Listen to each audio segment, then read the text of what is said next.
On parle souvent de fatigue mentale, de stress, d'anxiété, de charge mentale, mais il y a un angle qu'on oublie presque toujours et c'est peut-être ça le vrai problème. Ton énergie.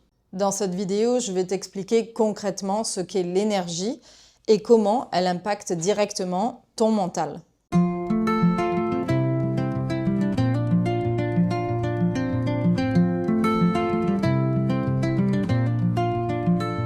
Bonjour, ici, je suis Fanny, je suis psychopraticienne et dans mes vidéos, j'aime parler de l'impact qu'a la société moderne sur la santé mentale. Et aujourd'hui, on va parler de l'énergie. Mais quand je parle d'énergie, je ne parle pas de quelque chose de mystique ou de flou. Je parle de quelque chose de très concret.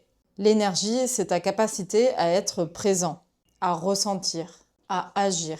C'est ce qui te permet de te réveiller le matin, de penser clairement, de gérer une émotion et simplement d'être là, consciemment, dans ta vie. Et ça, c'est pas une idée nouvelle. En psychologie, Sigmund Freud en parlait déjà. Il parlait d'une forme d'énergie psychique. Pour lui, nos pensées, nos émotions, nos tensions, tout ça mobilise une énergie interne. Et quand cette énergie est surchargée ou bloquée, ça crée des symptômes. Plus tard, Carl Jung va aller même encore un peu plus loin. Il parle d'une énergie vitale qui ne sert pas seulement à gérer les conflits, mais aussi à évoluer, à se transformer. Comme si quelque chose en nous cherchait constamment à aller vers plus d'équilibre. Et si tu regardes encore plus loin, dans des traditions comme la médecine chinoise ou le yoga même, on parle de circulation d'énergie dans le corps. Pas comme une croyance, mais comme une manière d'expliquer pourquoi parfois on se sent fluide ou complètement bloqué. Aujourd'hui, on utilise d'autres mots. On parle de système nerveux, de charge mentale, de fatigue mentale. Mais au fond, on parle toujours de la même chose, de cette ressource intérieure qui peut soit circuler, soit s'épuiser. Parce que, en fait, deux personnes peuvent vivre la même journée et ne pas du tout la ressentir de la même manière. L'une va se sentir stable, capable, présente, et l'autre va se sentir lourde, irritable, dépassée, comme si chaque chose demandait un effort immense. Et souvent, on appelle ça du stress ou de l'anxiété, ou même un manque de motivation, alors qu'en fait, c'est souvent un problème d'énergie. Cette énergie, c'est aussi un petit peu comme le courant électrique qui nous anime, qui fait qu'on est vivant. Et on peut la comparer à une batterie de téléphone, mais malheureusement, elle ne se recharge pas aussi facilement qu'on voudrait. On vit dans un monde qui te demande constamment de donner de ton attention, de ton temps, de ta présence, de tes émotions. Mais personne ne t'apprend à regarder si tu es encore chargé à l'intérieur. Et même si on aime le parallèle avec cette batterie de téléphone, le problème aujourd'hui, c'est qu'on est branché constamment à des choses qui nous vident. Les écrans, les notifications, les relations qui parfois demandent plus qu'elles ne donnent, le bruit constant, le fait de toujours penser à demain. Et à force, tu ne t'en rends même plus compte. Tu continues à avancer, mais sans énergie. Et c'est là que le mental commence à basculer. Quand tu n'as plus d'énergie, tout devient plus difficile à gérer. Tes pensées deviennent plus négatives. Ton seuil de tolérance diminue. Tu rumines plus. Tu anticipes plus. Pourquoi ? Parce que ton cerveau n'a plus les ressources pour réguler. C'est comme essayer de rester calme, mais que ton téléphone a 2% de batterie. Tout devient une urgence. Peut-être que tu le vois dans ton quotidien, tu as l'impression que tout s'accélère, que tout doit être fait vite. Et ça, c'est déjà un signe. Et le piège, c'est que tu vas essayer de travailler sur ton mental.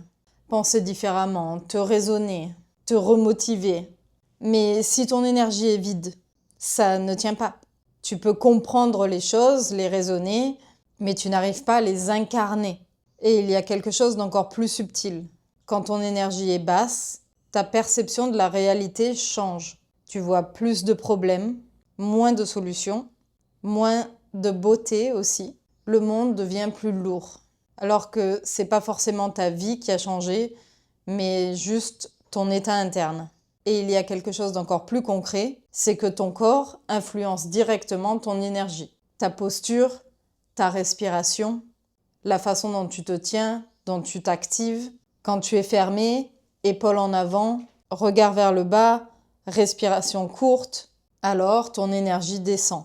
À l'inverse, quand tu ouvres plus le corps, que tu respires profondément, que tu redresses ta posture, tu ne changes pas ta vie en un instant, mais tu commences à changer ton état intérieur. Et ça, on le sous-estime assez fréquemment, parce qu'on croit que tout se joue toujours dans la tête, alors que parfois, le simple fait de ralentir le mouvement, de respirer, de s'ancrer dans son corps, commence déjà à faire remonter ton énergie. Le corps est souvent bien plus honnête que le mental. Il montre ce que tu n'écoutes pas. Dans certaines approches anciennes, on ne séparait jamais le mental et le corps. On parlait de circulation intérieure, d'un mouvement invisible qui soutient ton état. Quand ça circule, tu te sens vivant. Quand ça bloque ou que ça s'épuise, tout devient plus dense. Et aujourd'hui, même sans utiliser ces mots-là, on sait que quand ton système nerveux est épuisé, ton cerveau passe en mode survie. Donc, non, ce n'est pas juste dans ta tête. Alors la vraie question, c'est pas forcément comment aller mieux mentalement, mais plutôt qu'est-ce qui dans ma vie actuellement est en train de me vider. Et ça demande un petit peu d'honnêteté. Parce que parfois, c'est pas juste le travail qui est trop stressant. Parfois, c'est ton environnement, ton rythme, les personnes autour de toi, les choses que tu acceptes et les choses que tu ne refuses pas. Et il y a un point qu'on sous-estime souvent, le soutien. Parce qu'on pense souvent qu'on doit tout gérer seul, que demander c'est déranger, que ce n'est pas si grave et que tout le monde vit les mêmes choses. Mais porter tout seul, tout le temps, ça vide, ça épuise. Alors que parfois, être soutenu, être écouté, être entendu, être entouré, ça recharge énormément. Même sans solution directe, même sans réparer, même sans changer dramatiquement les choses autour de soi. Juste ne plus être seul avec ce que tu portes. Et à l'inverse, je t'encourage à te demander ce qui te recharge vraiment.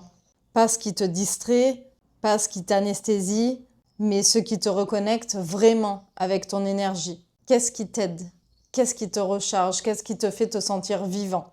Parfois, j'encourage même les gens à se rappeler des activités qui les animaient quand ils étaient plus jeunes. Peut-être que c'était l'écriture, la peinture, aller jouer dehors, les animaux. Quand on est enfant, tout est plus facile. On vit les émotions beaucoup plus intensément. Et le corps s'en souvient, même des années après. Alors, si tu te rappelles d'une activité que tu aimais faire quand tu étais jeune, peut-être qu'il est temps de la reprendre.